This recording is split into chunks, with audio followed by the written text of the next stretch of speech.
आज का हमारा टॉपिक है समानता, इक्वलिटी। आज अपन चर्चा करने वाले हैं समानता पर। देखिए समानता क्या होता है। हम जैसे कि जानते हैं कि प्रत्येक मनुष्य, जीव जंतु जो भी हैं वो प्रकृति द्वारा निर्मित है। प्रकृति ने उनका निर्माण किया, चाहे वो किसी भी रूप में हो। और प्रकृति ने जब बात करें मनुष्यों की, तो प्रकृति ने सभी मनुष्यों को समान बनाया है। उनके साथ में किसी प्रकार का भेदभाव नहीं किया है। कोई गरीब है, अमीर है, योग्य है, अयोग्य है, ये सारी चीजें हैं, ये मानव द्वारा निर्मित है। जो व्यक्ति कठिन परिश्रम के द्वारा या किन्हीं विशेष परिस्थितियों के द्वारा और समाज के एक वर्ग से निकलकर किसी ऊंचे वर्ग तक पहुंच जाता है, तो उसे अपन ये नहीं कहेंगे कि प्रकृति ने उसे अन्य से अलग बनाया है। प्रकृति ने उसे अन्य से अलग नहीं बनाया, उनके जैसा ही है, लेकिन उसने अपने परिश्रम के द्वारा, मेहनत के द्वारा और अन्य प्रयासों के द्वारा उसने अपने जीवन को बदल लिया। आज अपन इसी पर चर्चा करने वाले हैं। समानता मनुष्यों का निर्माण प्रकृति द्वारा हुआ है। और जब बात करें असमानता का, तो असमानता का निर्माण मानव निर्मित परिस्थितियों के कारण हुआ है। परिस्थितियां जो कि मनुष्य है समय समय पर अपने लिए खुद तैयार करता है।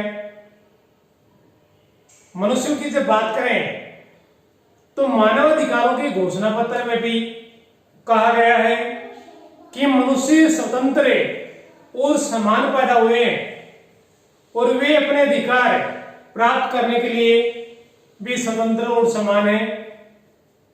ये इसमें ये जो आपका मानव अधिकारों का घोषणा पत्र है वो क्या कह रहा है, सभी मनुष्य, चाहे किसी भी देश के हों, किसी भी राज्य के हों, सभी मनुष्य स्वतंत्र और समान पैदा हुए हैं, लेकिन अपने अधिकार प्राप्त करने के लिए भी उन्हें स्वतंत्र और समान रहना होगा। अमेरिका की स्वतंत्रता की घोषणा कब हुई थी? 1776 में। और उसमें भी कहा गया कि हम इस सत्य को स्वयं सिद्ध मानते हैं। अमेरिका की स्वतंत्रता की घोषणा जो कि 1776 में की गई थी, वो क्या कहती है कि हम इस सत्य को स्वयं सिद्ध मानते हैं कि प्रकृति ने सभी मनुष्यों को समान बनाया है, समान उत्पन्न किया है। कौन कह रहा है? ये अमेरिका की स्वतंत्रता का घोषणा पत्र कह रहा है कि इसका कहने का मतलब है कि सभी मनुष्य समान है। अब अपन बात करते हैं समानता के अर्थ की, कि आखिर ये समानता का अर्थ है क्या चीज?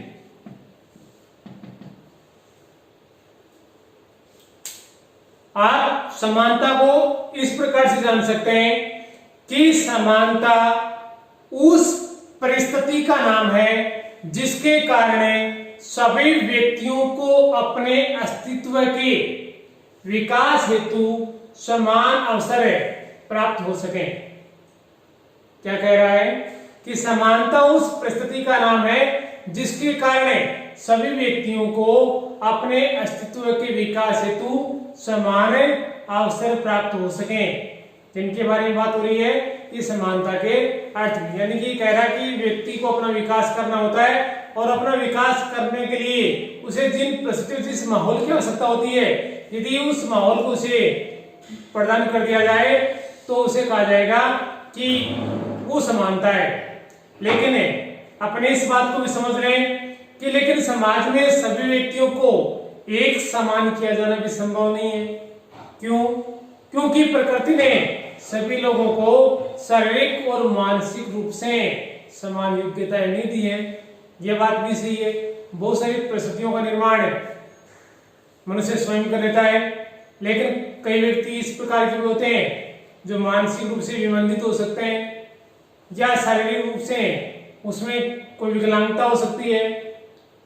तो इस प्रकार के लोग समाज से अलग दूरी बना लेते हैं, समाज के अन्य वर्गों के साथ वो नहीं चल सकते, तो इसमें भी अपन कह सकते हैं कि यहाँ पर भी अपने समानता की बात नहीं कर सकते, क्योंकि यहाँ पर है उनको अन्य लोगों के साथ में समान किया जाना संभव नहीं है।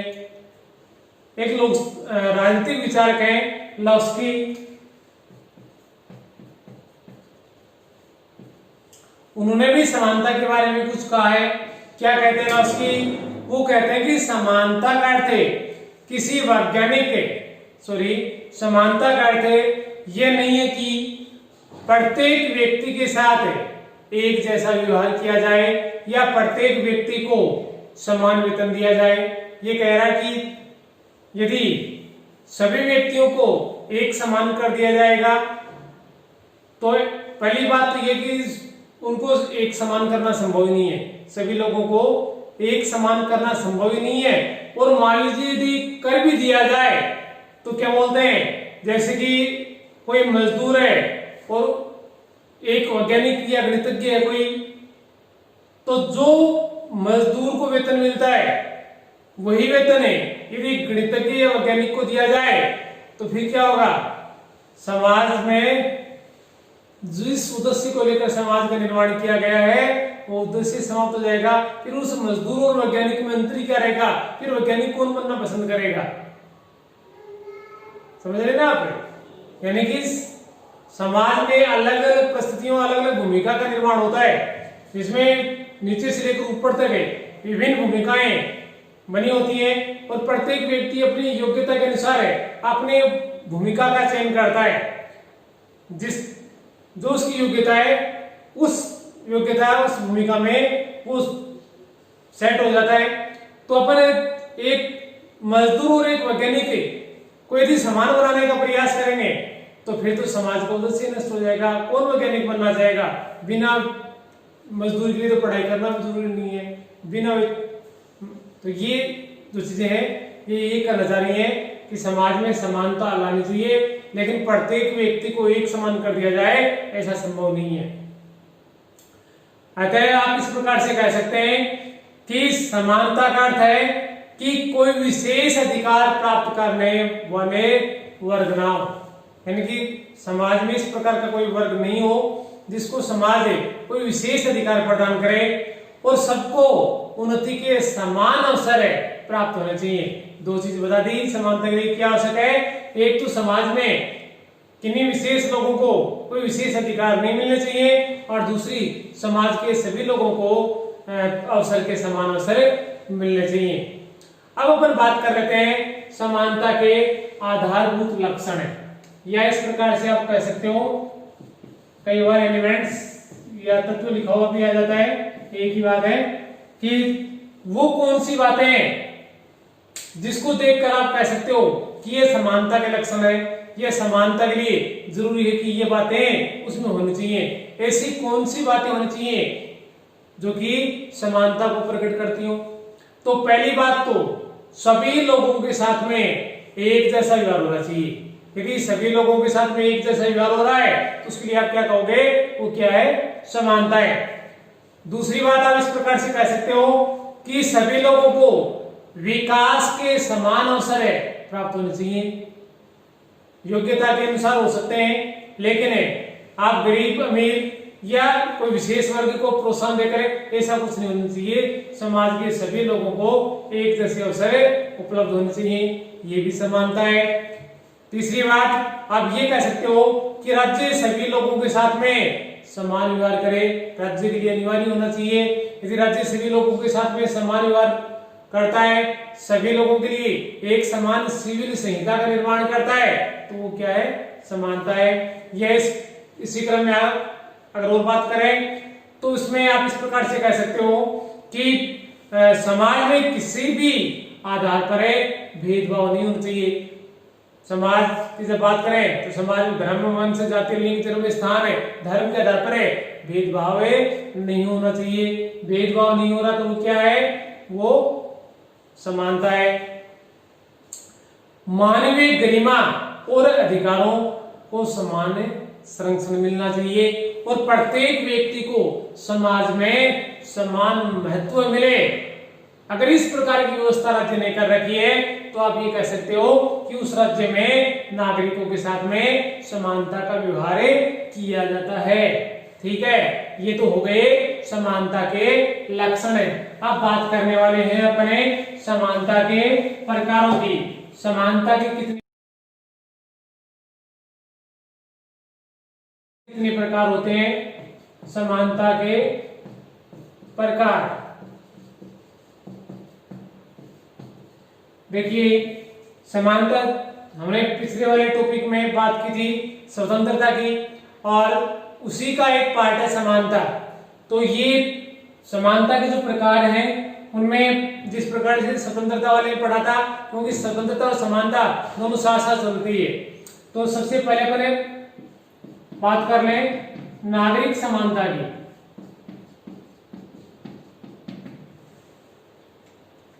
नागरिक कौन होता है? जिस राज्य का वो निवासी होता है, जिस राज्य में वो निवास करता है, वह उस राज्य का नागरिक होता है। और उस राज्य ने उस नागरिक की नागरिकता को स्वीकार कर लिया है, यानी कि उसने अपना नागरिक मान लिया है, वो उस राज्य का नागरिक माना जाएगा।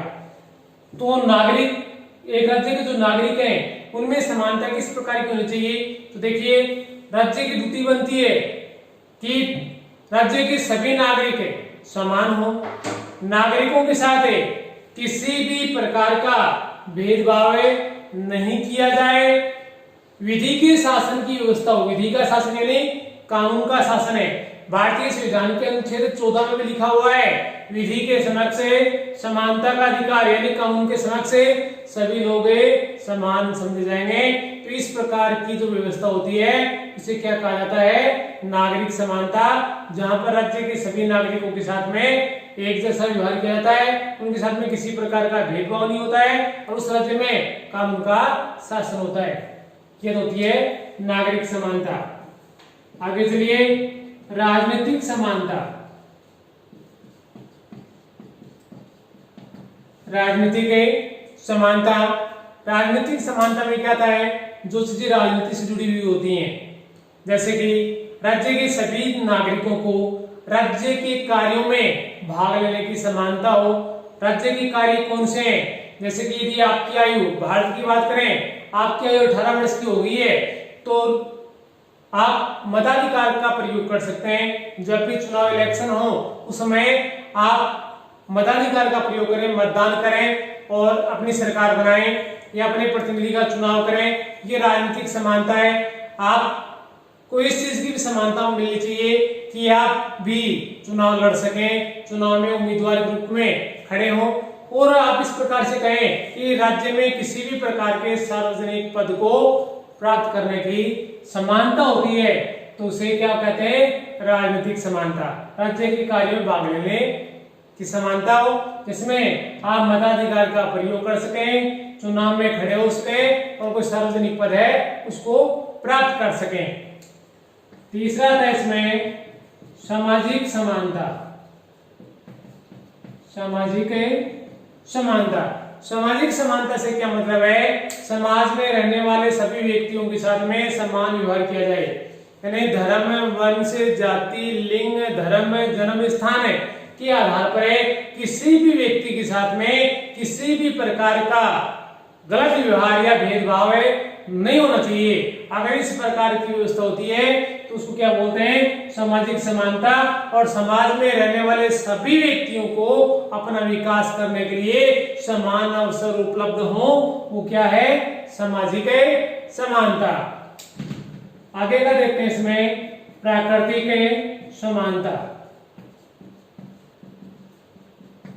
प्राकृतिक समानता चूंकि नाम से प्रकट हो रहा है कि ये प्रकृति से जुड़ा हुआ है, दूसरे या सभी मनुष्यों को प्रकृति प्रदत्त है, प्रकृति ने हमारा निर्माण किया है किसी रूप में, और हम मानते भी हैं कि प्रकृति ने सभी मनुष्यों को समान बनाया है, लेकिन प्रकृति सभी को समान पैदा नहीं करती, और न ही प्रकृति से सभी मनुष्य गुण, योग्यता, क्षमता, शक्ति, प्रतिभा, विचार आदि से समान ही होते हैं। सबके विचार अलग अलग होते हैं, सबकी योग्यताएं अलग अलग होती हैं, सब में गुण हो आवश्यक नहीं होता, बहुत सारे उसमें अवगुण भी हो सकते हैं।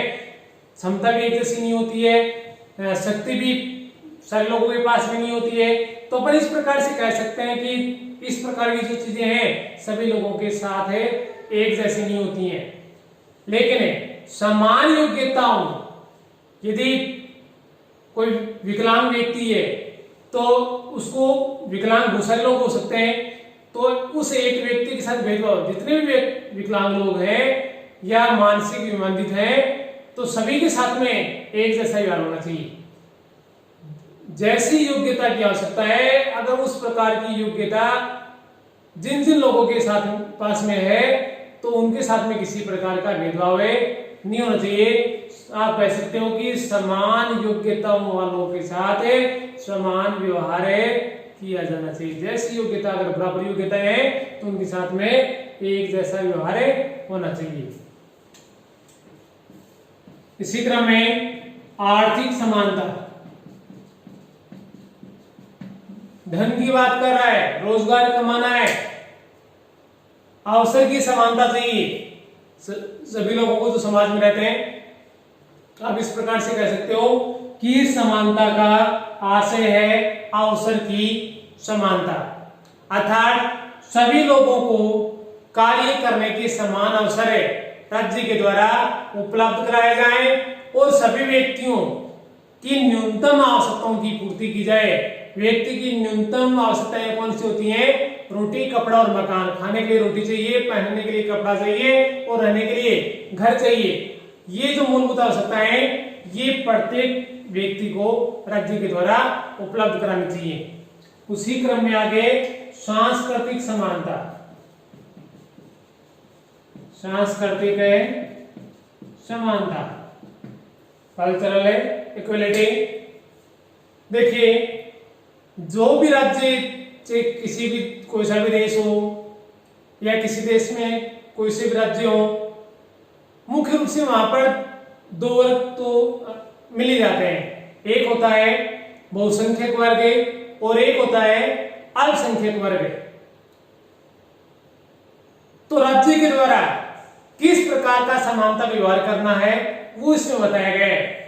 तो क्या बताया है कि राज्य के द्वारा बहुसंख्यक है वह अल्पसंख्यकों के साथ में समानता का व्यवहार करना चाहिए। उन्हें अपनी भाषा, लिपि, संस्कृति और सामाजिक परिवेश के संरक्षण में समुचित अवसर प्रदान किए जाएं कि वो अपनी भाषा का, अपना लिपि का अपना विकास कर सकें, अपनी संस्कृति को बढ़ा सकें। इस प्रकार के अवसर उन्हें समय समय पर राज्य के द्वारा उपलब्ध होने चाहिए।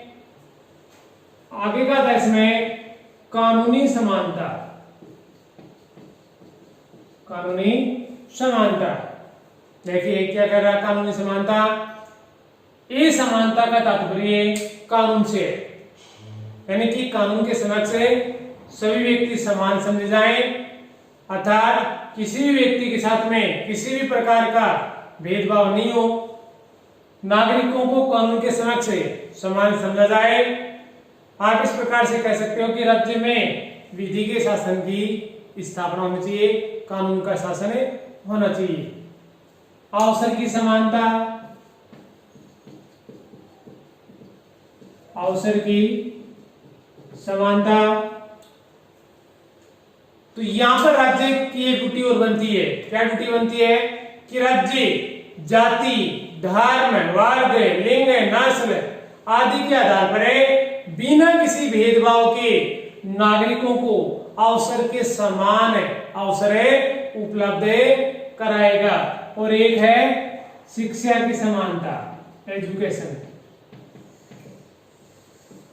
शिक्षा की समानता। राज्य बिना किसी भेदभाव के समान शैक्षणिक अवसर अपने नागरिकों को प्रदान करें। साथ ही जो वर्ग गरीब हैं, कमजोर हैं या पिछड़े वर्ग हैं उनके लिए शिक्षा की विशेष व्यवस्था करने की जिम्मेदारी भी राज्य की है। राज्य को प्रयास करना चाहिए कि किसी भी स्थिति में राज्य के जो नागरिक हैं वो कमजोर या अशिक्षित नहीं रह जाएं, क्योंकि यदि राज्य के नागरिक में शिक्षा का प्रसार नहीं होता है तो वो राज्य का भी विकास नहीं कर सकता। राज्य का विकास करने के लिए आवश्यक है कि राज्य की सभी नागरिकों की राज्य के कार्य में अधिक से अधिक भूमिका हो। राज्य के साथ में प्रत्येक नागरिक कार्य करे। जब इस प्रकार की व्यवस्था होती है तो जब नागरिक शिक्षित होते हैं, पढ़े लिखे होते हैं, विद्वान होते हैं, तो वो अपनी विद्वता का लाभ राज्य को प्रदान करते हैं और राज्य विकास करता है। तो ये राज्य समानता के प्रकार आए। अब इसमें एक प्रश्न और पूछा जाता है कि जैसे कि हमने पहले वाले वीडियो में स्वतंत्रता के बारे में देखा, आज के टॉपिक में अपने समानता के बारे में देखा, तो ये स्वतंत्रता और समानता में क्या संबंध है? कई बार पूछ लिया जाता है कि स्वतंत्रता और समानता के संबंध को बताइए, या इस प्रकार से प्रश्न आ जाता है कि स्वतंत्रता और समानता परस्पर विरोधी है, उल्लेख कीजिए। या ये प्रश्न आ जाता है कि स्वतंत्रता और समानता एक दूसरे के पूरक है, उक्ति का विस्तार से वर्णन कीजिए। कैसे भी करके इसमें प्रश्न आ जाता है तो आप क्या उसमें आंसर करोगे वो देखिएगा। अगर अपन सबसे पहले अपन बात करें कि स्वतंत्रता और समानता परस्पर विरोधी है, स्वतंत्रता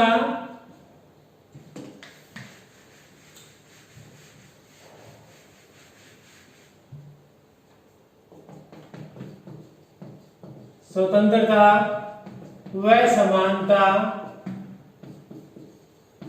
एक दूसरे के विरोधी हैं। यानी इसमें आपको क्या बताना है? इसमें बताना है कि स्वतंत्रता और समानता दोनों एक साथ में नहीं चल सकती, इनमें आपस में कोई संबंध नहीं है ना। स्वतंत्रता और समानता को एक साथ में रखने का कोई उचित नहीं, यानी आपको नकारात्मक बात करनी है इसमें। जैसे कि विभिन्न राजनीतिक विचारकों का भी यह मानना है कि स्वतंत्रता और समानता में कोई संबंध नहीं है। ये मानते हैं कि प्रकृति में ही असमानता विद्यमान है, प्रकृति ने सभी लोगों को समान नहीं बनाया। योग्य तथा अयोग्य में समानता स्थापित करने का कोई उचित नहीं है। एक व्यक्ति योग्य है और उसकी तुलना अयोग्य के साथ में की जा रही है, तो फिर समाज में कौन सी समानता आ जाएगी? राज्य पिछड़ जाएगा। और नई वास्तविक रूप से समाज में समानता स्थापित की जा सकती है। किसी भी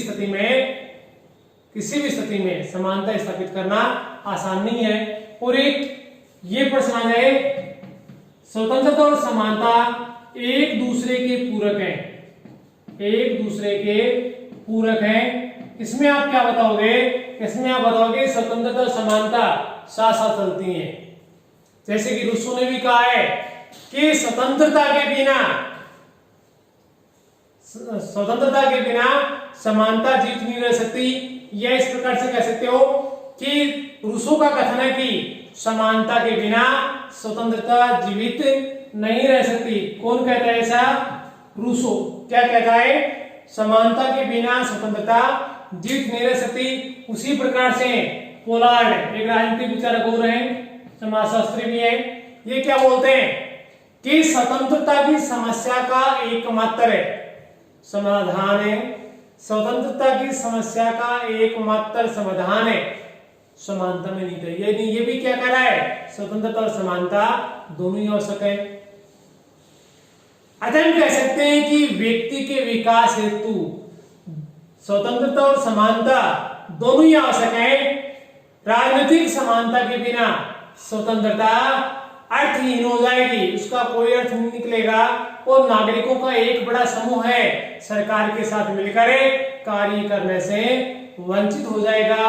साथ ही नागरिक समानता के अभाव में स्वतंत्रता का उपयोग करने के अवसर भी नहीं मिलेंगे। तो इसका नुकसान क्या होगा? तो आप कह सकते हो कि इसका नुकसान ये होगा कि सामाजिक समानता के अभाव में स्वतंत्रता कुछ लोगों का विशेषाधिकार बनकर रह जाएगी। और आर्थिक समानता के बिना संपत्ति का स्वामित्व पूंजीपतियों के हाथ में चला जाएगा। और पूंजीपतियों के हाथ में चला गया तो फिर क्या होगा? जिससे कि कारण है, तो साधारण जनता है वह पूंजीपतियों की गुलाम बनकर रह जाएगी। तो यानी कि ये क्या कह रहा है कि जनता के राज्य में सभी नागरिकों को स्वतंत्रता और समानता दोनों ही अधिकार उपलब्ध होने चाहिए और वो उनका उपभोग करें। ठीक है, तो ये समानता का और स्वतंत्रता समानता में जो संबंध है एक दूसरे के विरोधी है या एक दूसरे के पूरक है, इनको भी आप देखना। बाकी का जो टॉपिक है वो कंप्लीट होता है। Thank you.